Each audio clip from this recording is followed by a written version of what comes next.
Support comes from Gemma, architects, planners, and designers seeking to bring joy to their clients and communities. Details at gemastl.com. This is St. Louis on the Air from St. Louis Public Radio. I'm Elaine Cha. President Donald Trump is pressuring GOP-leading states to redraw their congressional districts ahead of the 2026 midterm elections. Detractors contend that the move is a desperate effort to preserve a slim Republican majority and an effort to shield Trump from accountability. Missouri Congressman Bob Onder supports a special session, which Governor Mike Kehoe could call in the coming days. He says state legislative Republicans in Missouri should convert Democratic Representative Emanuel Cleaver's 5th District into a GOP-leaning seat. St. Louis Public Radio's Jason Rosenbaum talked with Onder last week and first asked the St. Charles County Republican why he felt the unusual mid-decade redistricting gambit was worthwhile. There was some discussion of drawing a 7-1 congressional map that would send 7 Republicans and 1 Democrat to the U.S. House of Representatives back in 2022, and I was one of the leaders of that effort.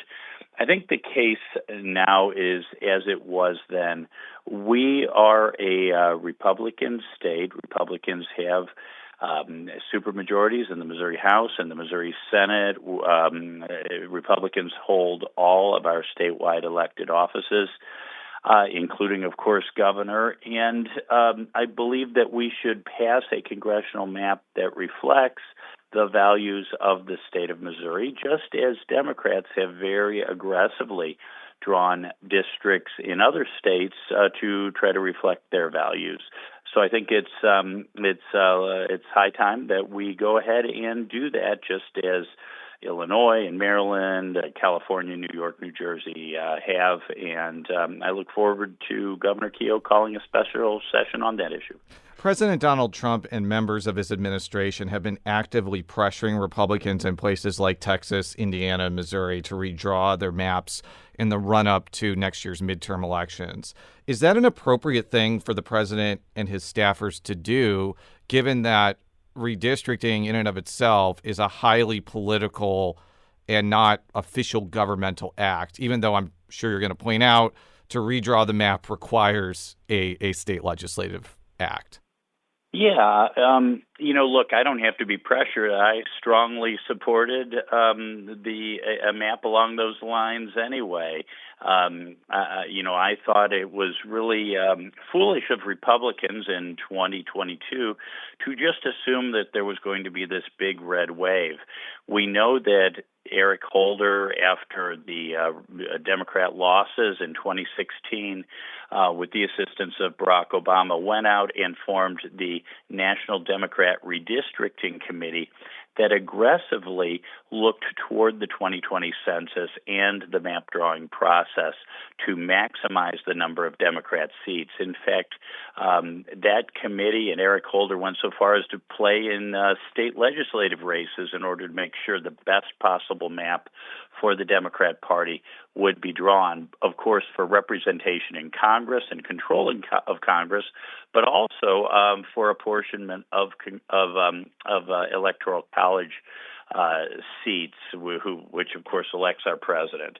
So, I think it is entirely appropriate for President Trump to signal what his wishes are, but I think it's the right thing for Missouri legislators to do. And as you mentioned, it would be a piece of legislation, a bill, just like any other law that the legislature would pass. If Republicans are so confident that Trump and Congress's actions, like the Big Beautiful Bill or the rescissions or the tariffs, were broadly popular with the American people, why would they need to have a number of Republican states redraw their congressional lines?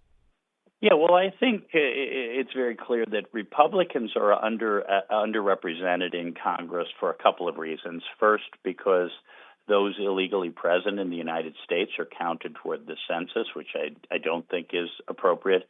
Number two, the census itself indicated that 10 states had their numbers overcounted or undercounted in the last census, and guess what? 4 out of 5 that were overcounted were Democrats, and 4 out of 5 that were undercounted were Republican states. Really, I believe that we are just doing what Democrats have already done in the district drawing process, and I think we're making some kind of an effort to make up for the fact that right now Republicans are underrepresented.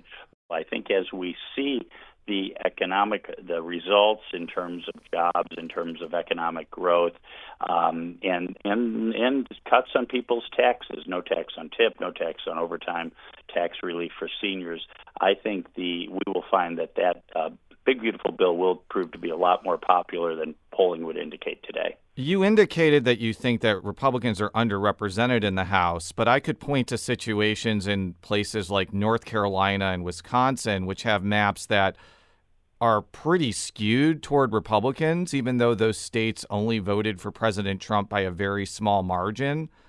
I understand that a lot of Republicans like you are bringing up pretty indefensible situations like Illinois as rationales for doing what they're doing in Missouri, but I could point to you other states that are controlled by Republicans that are also kind of out of balance. So can you respond to that point? Yeah, well, right now there are nine states of the union that have 0 Republican seats in the U.S. House of Representatives. Now, some are very small seats with only 1 or 2 congressmen, but Massachusetts is 36% Republican, and none of the seats are held by Republicans. California is 38% Republican, and only 20% of those seats are held by Republican. Illinois, 44% Republican, only 3 of 17, or 17%. So this process of drawing districts with one's own party in mind, it happens. And it's happened ever since Elbridge Gerry, one of our founding fathers, was governor of Massachusetts. But the deal is that Democrats have been way, way, way more aggressive about drawing maps with an eye to a partisan advantage than we Republicans have been. And Donald Trump and many Missouri Republicans, myself included, are saying that's silly. They're playing hardball. We've been playing t-ball. That's got to stop, and we've got to fix it. If the only thing that stands between a Republican Speaker, Mike Johnson, and a Democratic Speaker, Hakeem Jeffries, is whether Democratic Congressman Emanuel Cleaver wins or not, is the House really going to be able to do much of anything, given that if there's like a 1 or 2 seat majority, you could just have 3 members of your caucus constantly hold everything Trump or the Senate wants to do hostage, given that slim margin? Well, we had a point in this session. I was only sworn in on January 3rd, but I've already seen a time where we did have a 1-seat margin. I would put it another way. In 2022, I think Republicans were complacent. I think we saw a lot of Republican playing in primaries because folks assumed we'd have such a big margin in the U.S. House that it wouldn't matter. A lot of the results of general elections wouldn't matter. I think, look, we see Democrats elsewhere in the past and even at present, like California, doing what they can to fight for control of the U.S. House of Representatives, and Republicans need to do the same. We should not unilaterally disarm, as I believe we did in 2022. But yeah, it could be I think we'll see a narrow majority either way, but I rather see Mike Johnson and Republican leadership pursuing Donald Trump's America First agenda rather than Hakeem Jeffries calling for endless impeachment hearings. That's U.S. Representative Bob Onder talking with STLPR political correspondent Jason Rosenbaum. We'll return to their conversation about redistricting in just a moment. This is St. Louis on the Air on St. Louis Public Radio.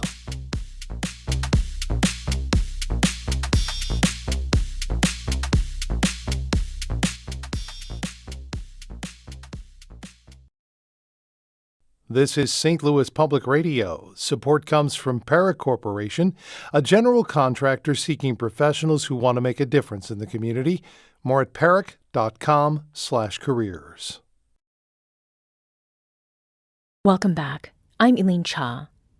Let's return to STLPR's political correspondent Jason Rosenbaum's conversation with Representative Bob Onder about his support for redrawing Missouri's congressional districts in advance of the midterms. Would the big threat for Republicans with a Democratic House primarily be that Democrats would be able to control the committee process and bring in Trump administration officials for hearings or things like that? Because I don't really see a scenario where the Democrats retake the Senate and the Republicans are still going to have the executive branch.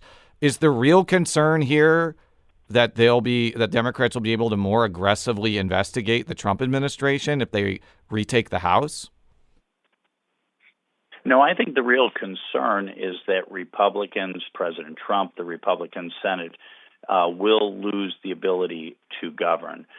We have shown that we can govern with the reconciliation bill, and then the big beautiful bill, and then the rescission package, and probably dozens of bills we've passed through the U.S. House of Representatives that I think reflect the wishes of the American people and reflect the values of the state of Missouri. Democrats will do what they're going to do if they control one of the chambers. But the real concern is we live in a time of real challenge. After 4 years of the Biden-Harris administration, we lost control of our borders. Crime soared, inflation increased, and really the well-being of the American people suffered. The key is that we want Donald Trump to have a 4-year term to pursue the America First agenda, and not 2 years of divided government and gridlock. Okay, let's talk about how you're actually going to pull off the Missouri redraw in a way that's going to be advantageous to Republicans. And you heard this argument a billion times when you were a Missouri state senator. But the reason your colleagues did not go along with a maximalist Republican map in 2022 is they were fearful that converting the 5th district, which is in Kansas City, to a Republican district would make the 4th district, which is held by Mark Alford, and the 6th district, that is held by Sam Graves, more Democratic. And if there was a wave election year for Democrats that was similar to, say, 2006 or 2008, you could have a scenario where all 3 of those Kansas City seats turn blue. Can you address that concern? Because I don't think that concern has gone away just because President Trump and Republicans like you want to pursue this redraw. Yeah, I never thought that was a legitimate concern in 2022. I don't think it is now. One can draw a map, and you and I have seen lots of hypothetical maps. One can draw a map where every Republican state district, 7 districts, all are Republican plus 20 or more. Now, that's not likely to be the result. My current district, for instance, is only on paper Republican plus 13, but I won my election on November 5th by 28 points. So I don't, sure, it is possible to draw a map where some of the currently held Republican seats are in jeopardy, but we have seats that have wide enough margins that I think it's pretty straightforward math to draw 7 very safe Republican seats. Okay, so Missouri Republicans railed against what was known as Clean Missouri in 2018 and 2020 because it would have incentivized a demographer to draw snake-like districts that pair urban or suburban areas with rural counties to make a map that's more competitive for the Democrats. You would need to draw districts that are exactly like I just described in order to have safe Republican congressional seats in the Kansas City area. I don't think that you would even deny that based off what we've seen. Is that an example of Republicans not being consistent in how they view redistricting over the past 6 or 8 years? Well, none of the districts I've seen look anywhere near as snake-like as the district that the Democrats drew for Mary Miller, Mary, of course, being a Republican over in southern Illinois a couple of years ago. So the maps I've seen are relatively compact and contiguous. They do divide up Kansas City, but no, I don't think they look anything like what we can easily find in either northern Illinois, southern Illinois, or many of the districts in New York. But the bottom line is politics will always be part of the redistricting process. The question is, while we Republicans watch Democrats making maximal use of their power to redistrict around the country, whether we're going to do the same thing. As you probably know, because you went through the redistricting process, there is an equal population requirement in the Missouri Constitution. Now, your colleague, State Senator Nick Schroer, pointed out that when you were drawing the maps in 2022, you were still using an estimate of what the population was from like the 2020, 2021 census, because people had died, people had been born, people had moved since the census had been done.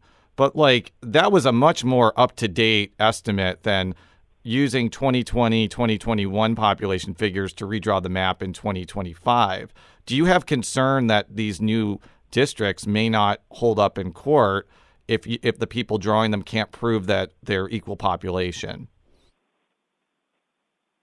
No, I don't. The law says as near to equal as practicable, and Missouri's population has not changed that much in the last few years. In fact, Missouri's population, unfortunately, has been fairly stagnant. But no, I believe we can draw maps that are fully compliant with the law. So let's talk about the St. Louis area, which you partially represent. Would you want the outcome of this redistricting process to place all of St. Charles County into the 3rd Congressional District? Sure. I definitely would like to see that. I mean, we are a community of interest in St. Charles County. I advocated for that in 2022, as you know, Nick Shore and Senator Eigel did. But I'd like to see that. That doesn't necessarily have to be the outcome, but certainly it's one possible outcome that would make sense. So if that occurred, it would change your district pretty dramatically from this. I think David Wassinger described it like a Pac-Man-esque district that stretches from St. Charles County to mid-Missouri to being much more like St. Louis exurban centric. Is that sort of what you envision from the end result of this process? And it doesn't really seem like it would change the Republican-Democratic split discernibly. It would just make it much more compact and sensible compared to what your predecessor had in the 2010s and the 2020s.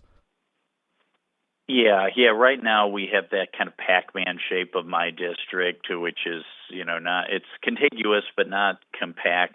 I think it would make a lot of sense to make things more compact and contiguous with my district, including all of St. Charles and some of the exurban counties. My final question for you. If you take the western part of St. Charles County out of the 2nd district, and let's just say you replace it with parts of Jefferson County or Washington County, I haven't looked at like the Republican-Democratic split of what the new territory of the 2nd would be, but given that western St. Charles County is very Republican, it seems like the 2nd district wouldn't change dramatically from that land swap, so to speak. So it's still in the realm of possibility the 2nd district could be competitive, especially in a bad Republican year. Is that your impression too, or is there like a grander plan to transform the 2nd district into basically being unwinnable under any circumstance for Democrats? Yeah, I don't know the details of what might happen to the 2nd congressional district, but I do agree. Now, it's not really so much that the 2nd has western St. Charles. What it has is southern St. Charles, like wine country, New Melle, Augusta, Defiance, and then it comes up north and west and takes in about half of Lake St. Louis and all of Darden Prairie. But those are, as you say, are very Republican areas. So if the second gives up that territory and, let's say, goes down into the into some more rural areas, I think you're exchanging Republican for Republican voters.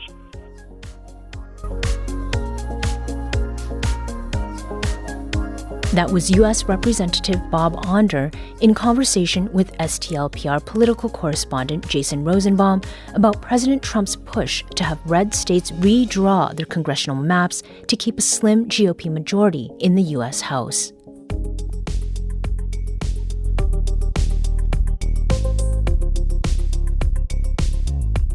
Today's episode was produced by Jason Rosenbaum. Edited by Maya Norfleet. Our audio engineer is Aaron Dorr. This podcast was mixed and edited by Aaron. Our executive producer is Alex Hoyer. St. Louis on the Air is a production of St. Louis Public Radio. Understanding starts here. Do you find yourself regularly listening to episodes of St. Louis on the Air? Suggest us to a friend you think might enjoy our conversations. And leave us a review and rating on Apple Podcasts on the App Store. It's the simplest way to help people discover our show. Thanks. St. Louis Public Radio is a member-supported service of the University of Missouri St. Louis.